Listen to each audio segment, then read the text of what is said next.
What's up guys? Nandito tayo sa ating hacienda. Yan, kung inyo pong nakikita ang ating hacienda. Yan. Hindi po kasi tayo nakakapag-upload ng about sa cooking po ngayon kasi medyo busy po sa marami po tayong ginagawa.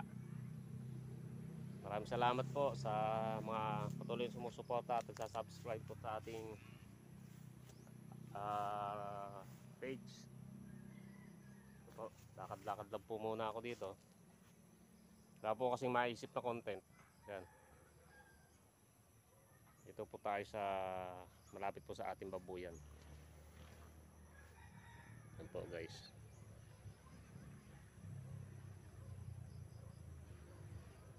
At baka bukas po tayo ay makapagluto na kasi po maraming ginawa ngayon na grass cutter po kasi tayo dyan sa mga paligid kasi balak po natin taniman na yan. Magtatanim na po kasi tayo dyan guys. Dyan. Ang aming area dito. Payapang pamumuhay lang po tayo guys dito. At tahimik na pamumuhay. Walang problema. Ganun. Yan po ang aming bakuran. Ito po, bago pa lang po sumisibol ang ating buko, mga buko, yan. At naputol na nga po yung iba. At yan po. Yan po, binabantayan ko po kasi yung aking baka dito. Pakain po tayo ng baboy, katatapos lang po natin magpakain ng baboy. At nagpainom na rin po tayo ng baka guys.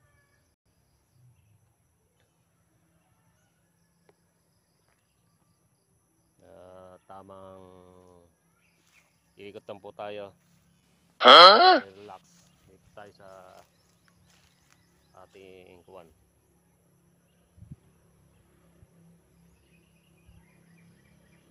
Marami po source ng pagkukunan po guys ng pagkain dito.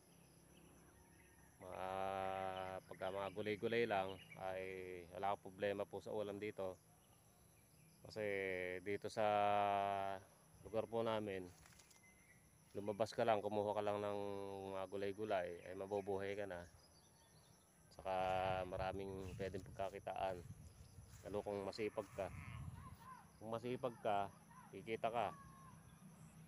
At mga sa gulay-gulay at prutas, mayaman po dito. Ito po dito sa amin. Okay guys, thank you for watching. What's up guys? Pasensya na po kayo, hindi po tayo nakapagluto ngayon. Pasyal-pasyal din po tayo pag may time. Ayan, libot-libot. At busy po kasi sa babuyan saka sa mga alaga po namin. Dito po tayo sa aming bakuran, ating place. Ayan. Simple lang po ang pamumuhay namin dito sa Aklan. Ayan. Po ang aming mga bukuhan yan.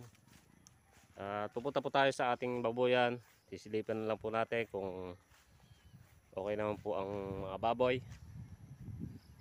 Ayan po ang aming babuyan. At medyo umulan po kasi dito, kaya hindi tayo nakapag-upload. Dito po tayo ngayon sa baboy. Sisilipin lang po natin. Baka po bukas makapag-upload na po tayo about sa pagluluto po ang aming mga baboy. Ayan, malalaki na po sila.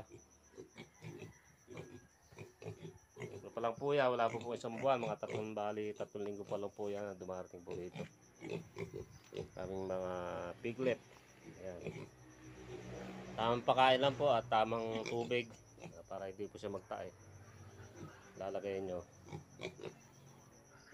konting tubig lang po dahil ma-sensitive po sila. May bunga na po pala ang aming saging. Yan po ang aming source ng pagkain. Yan dito. Pinaputol na po namin yung mga buko kasi po magtatanim po kami sa area na yan. Kasi may area po na yan, tatamnan po namin yan. Medyo nadamuhan ko na po yan, ginrass cutter ko na po yan. Yung lugar na yan. Ito ang aming manok, mga manok. Diyan po yung manukan po namin po siya. manukan.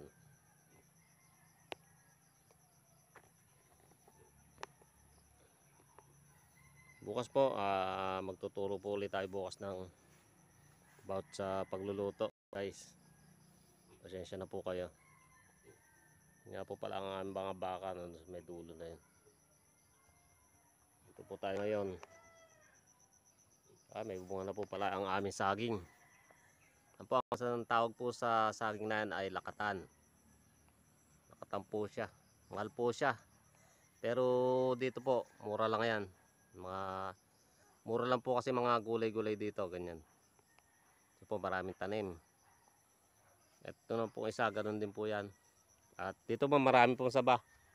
Marami pong saba dito. Saging na saba. Yung pong saging na yan, napitasan na po kasi.